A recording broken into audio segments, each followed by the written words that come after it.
Bem-vinda e bem-vindo. Se você mora no Brasil, bem-vinda e bem-vindo. Você conhece Saberosca em que a gente vive.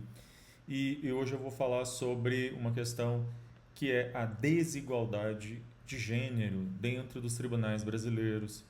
Apesar da Constituição garantir igualdade de todos perante a lei, apesar da Constituição de 88 ter consagrado definitivamente o concurso público, uma forma de ingresso nos tribunais, o fato é que a maior parte dos juízes no Brasil são homens. E aí é um pouco sobre isso que eu quero falar hoje, considerando uma decisão histórica do Conselho Nacional de Justiça tomada recentemente para tentar igualar um pouco mais a questão de gênero entre os tribunais de segunda instância no Brasil. Virasca News é esse quadro que eu faço todas as semanas, falando de questões de direito, e esse conteúdo fica disponível no youtube.com/Alexandre Bahia, assim como o podcast do Birosca News, disponível em várias plataformas de podcast.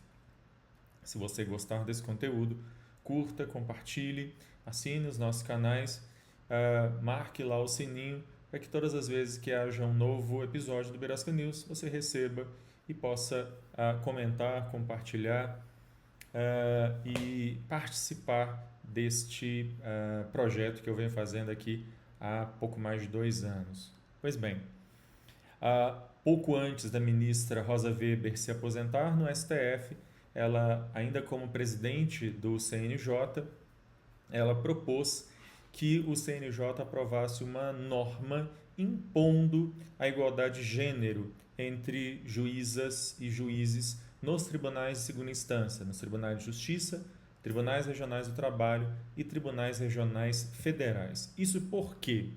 E aqui um dado para a gente poder ter uma ideia do tamanho da desigualdade. De todos os juízes no Brasil, apenas 38% do total de juízes no Brasil é de mulheres.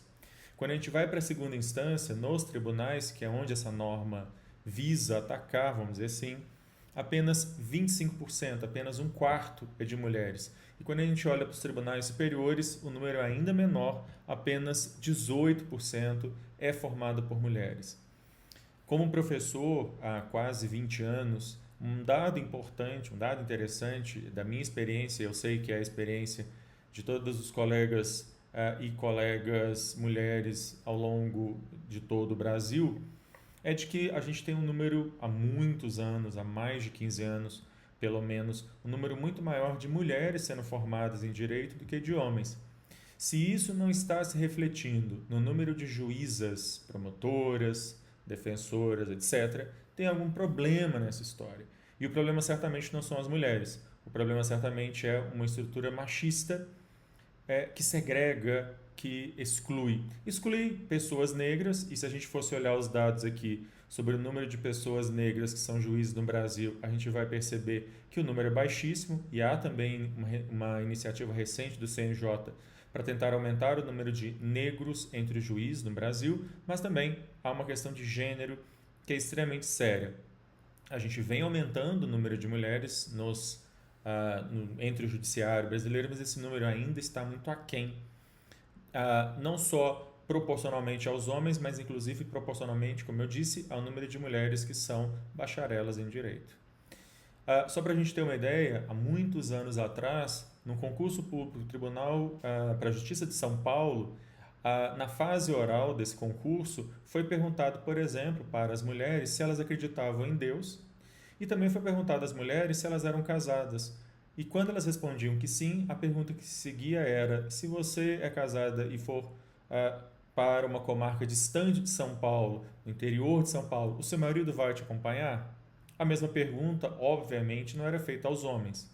E isso mostra muito um pouco dessa estrutura que ainda reina nos nossos tribunais. Se a gente olhar uma foto ou fotos dos tribunais de justiça, tribunais do trabalho, tribunais regionais federais em todo o país, a gente vai perceber uma maioria esmagadora de homens e de homens brancos.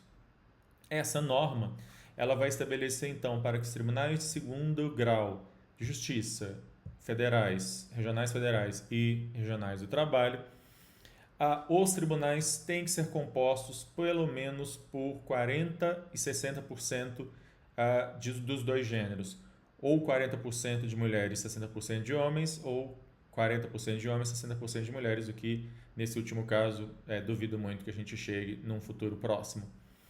E, na verdade, o fato é que a maioria absoluta dos tribunais do Brasil não está nem um pouco perto disso. Tribunais muito tradicionais, como o Tribunal de Justiça de Minas ou de São Paulo, estão muito aquém disso. Por isso que todas as promoções, a partir de 1º de janeiro de 2024, os juízes são promovidos no segundo grau por antiguidade ou merecimento, assim como são promovidos dessa mesma forma nas entrâncias. Mas nas promoções por merecimento do primeiro para o segundo grau, esse critério terá que ser observado.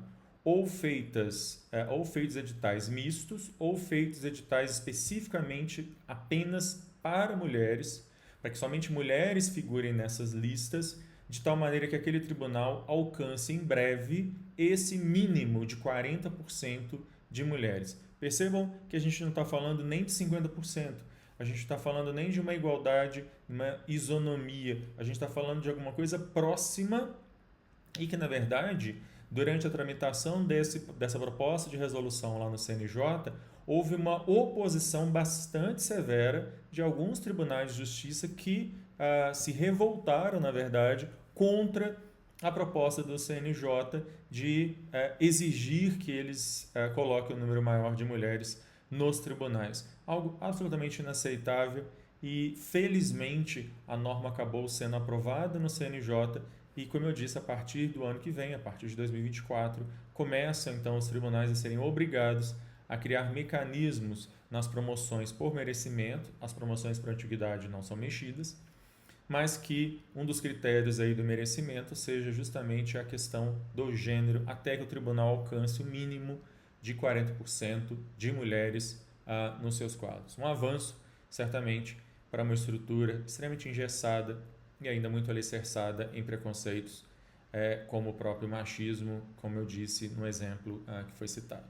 Pois bem, é isso. Vamos acompanhar e esperar que essa norma realmente mude o quadro que certamente atualmente viola a Constituição, que é a desigualdade imensa de representação de gênero nos tribunais brasileiros. Bom, é isso. Eu vou ficando por aqui.